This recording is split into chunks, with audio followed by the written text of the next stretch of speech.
প্রিয় BA BSc এবং বিকমের third সেমিস্টারের ছাত্রছাত্রীরা, আজকে আমি যে বিষয় নিয়ে আলোচনা করব সেটি হচ্ছে তোমাদের যে কম্পালসারি বেঙ্গলি পেপার রয়েছে AEC 3, সেই পেপার থেকে আজকে আমি তোমাদের গুরুত্বপূর্ণ সাজেশান নিয়ে আলোচনা করব।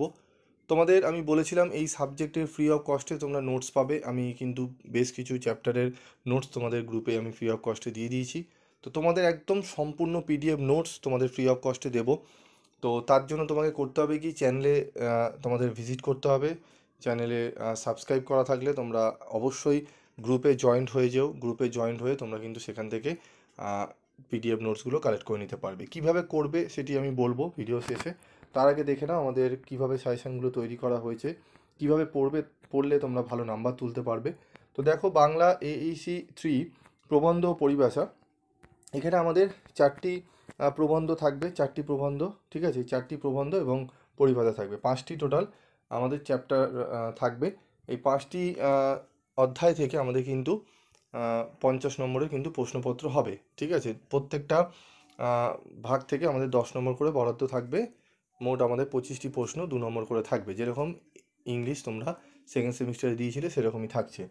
তো আমাদের স্বদেশী সমাজ থাকছে রবীন্দ্রনাথ ঠাকুরের লেখা, স্বামী বিবেকানন্দের বাংলা ভাষা, বেগম রোকেয়া স্ত্রী জাতির অবনতি এবং রাজশেখর বসুর অপবিজ্ঞান, এবং মডিউল 2-এ থাকছে পরিভাষা, ঠিক আছে।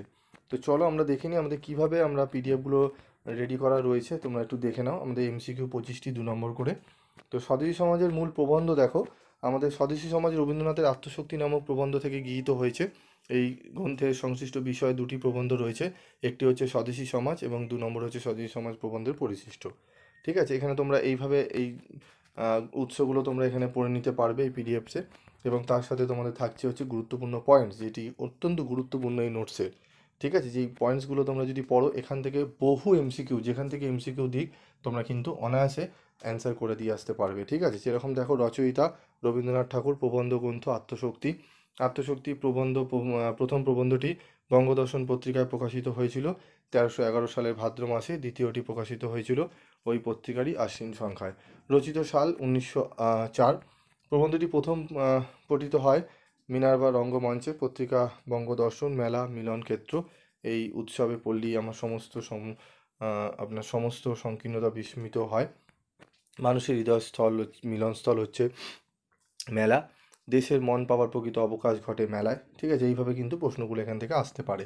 সেইভাবেই কিন্তু এই নোটসগুলো কিন্তু পয়েন্টসগুলো কিন্তু তৈরি করা হয়েছে। এগুলো তোমরা কিন্তু এর আগে কোনো চ্যানেলে বা কোনো জায়গায় তোমরা কিন্তু দেখোনি, এবং কোনো বইতেও কিন্তু এই সমস্তগুলো নেই, ঠিক আছে। পুরো প্রবন্ধটা একটা ছোট্ট জায়গায় নিয়ে আসা, ঠিক আছে। তো এবার দেখো MCQ দেখো, তোমরা দেখলেই বুঝতে পারবে। MCQগুলো যখন পড়বে, এখানে আরও পয়েন্টস রয়েছে, এই পয়েন্টসগুলো তোমরা পেয়ে যাবে সম্পূর্ণ বিনামূল্যে PDF নোটস পেয়ে যাবে। তো যারা এখনও পর্যন্ত গ্রুপে জয়েন করনি তারা গ্রুপে জানাবে, এবং যারা গ্রুপে জয়েন করেছো প্রত্যেকে এখানে কমেন্টস করবে। যারা যারা পেতে চাও, যারা যারা কমেন্টস করবে আমি প্রত্যেককে এই PDF নোটসগুলো আমি সেন্ড করে দেবো, ঠিক আছে। তো কমেন্টস করে জানাও কারা গ্রুপে জয়েন রয়েছো, এবং যারা গ্রুপে জয়েন নাও এখনও হওনি তারাও কিন্তু কমেন্টস করবে, ঠিক আছে। একটু ভিডিওটি বন্ধুদের মধ্যে শেয়ার করে দেবে, যাতে প্রত্যেক ছাত্রছাত্রী এই নোটসগুলো যেগুলো রয়েছে এগুলো যেন ফ্রি অফ কস্টে তারা যেন পেয়ে যায়, ঠিক আছে।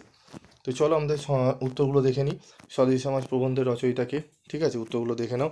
স্বদেশী সমাজ গ্রন্থ কোন প্রবন্ধ থেকে গৃহীত হয়েছে? মেলা শব্দের অর্থ কী? স্বদেশী সমাজ প্রবন্ধটি রচিত হয় কত খ্রিস্টাব্দে? স্বদেশী সমাজ প্রবন্ধটি কোন পত্রিকায় প্রকাশিত হয়? স্বদেশী সমাজ প্রবন্ধটি প্রথম কোথায় পতিত হয়েছিল? সমস্ত প্রশ্নগুলো তোমরা কিন্তু এখান থেকে পেয়ে যাবে। মেলাকে যার উপায় রূপে বলা হয়েছে, ঠিক আছে। এই প্রত্যেকটা উত্তর তোমরা কিন্তু PDF নোটসে পেয়ে যাবে, ঠিক আছে। তো এগুলো তোমরা নেওয়ার জন্য অবশ্যই গ্রুপে জয়েন থেকো, আমি গ্রুপে তোমাদের কিন্তু দিয়ে দেবো। আজকের মতো এটুকুই, দেখা হচ্ছে পরবর্তী ভিডিওতে। সকলে ভালো থেকো, সুস্থ থেকো।